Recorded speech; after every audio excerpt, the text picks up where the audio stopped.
Синице, председател, почитувана македонска јавност, ќе застанам никаде каде што и ќе продолжам никаде каде што застана и моите претходни колеги. Имено апсолутно ценам дека станува збор за значајно законско решение.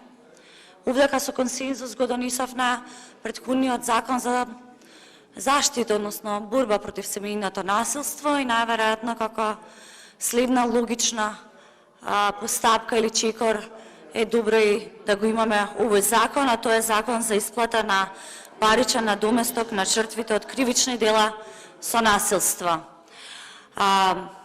Статистиките навистина не говорат во позитива за она што се случува во државата. Имено, јас не знам, председателе ќе создадат услови за да се работи? На сите треба. Имено, станува збор за законско решение кое што навистина заслужува внимание заради тоа што таргетира група која што е жртва, која што е предмет на насилство, како што тоа е дефинирано во членот 9 во овој закон.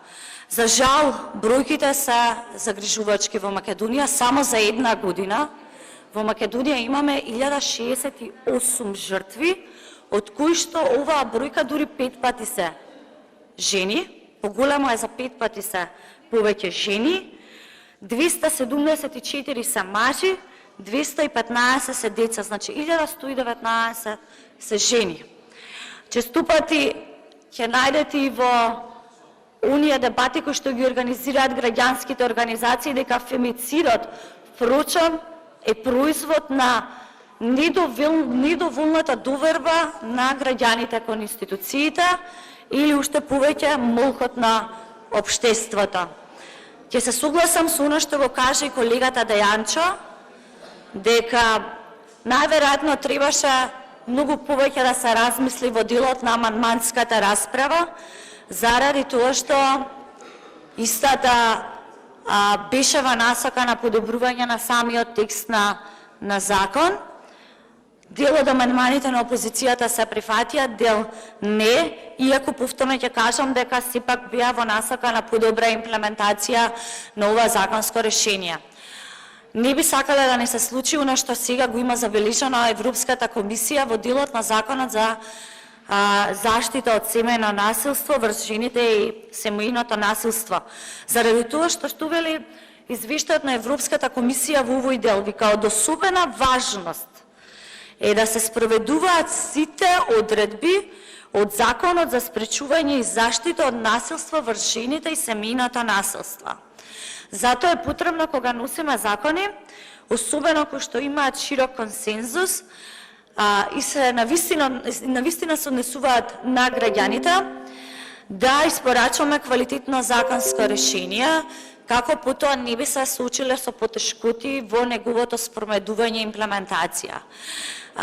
Се плашам, посакувам да не е така, јас себе од оваа говорница повикувам, веднаш откако ќе почне имплементацијата, за само неколку месеци ние можеме дали со Комисијата за еднакви можности на мажите и на жените, дали со Комитетот за слободи и права да направиме надзор на имплементација и на Законот за семејно насилство, како што тоа е наведено за заштита од семејно насилство, како што тоа е наведено во извештајот, за да видиме каде се потешкотиите во неговото спроведување, но истовремено да видиме како институциите ќе се справат со спроведување на ово законско решение. Затоа што навистина мислам дека особено кај член 13 можеше малце повеќе да се подразмисли во негова поквалитетна формулација. Затоа што да не заборавиме дека дури 80% имаме случаеви каде што претходно не биле пријавени. Жртвите ние се уште имаме потреба од кампањи и од зголемување на свеста дека семејното насилство и насилството само по себе мора да биде пријавено. И ние мораме да ги мотивираме жртвите, мажите, жените, таму каде што имаме семејно насилство и врз децата, кај родителите, дека е потреба од потребата од нивно пријавување и тоа како значајна изголемување на свеста за истото да биде пријавено. Затоа ценам дека сите имаме удел и одговорност да постигнеме за квалитетно законско решение, уште повеќе да се заложиме законските решенија да бидат во целост имплементирани.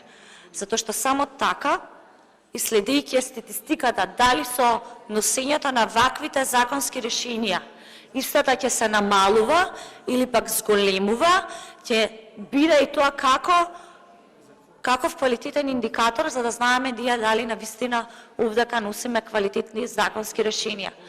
За жал, ќе беше добро може и Министерството за труд и социјална политика да биде тука. Ќе кажам за жал заради тоа што не верувам дека на било кој би му било пријатно да случне на таква статистика, дека се уште ние имаме зголемување на бројката на семејно насилство. И најверојатно тука има одреден простор за подобрување во претходниот закон за заштита од семејно насилство и насилство врз жените.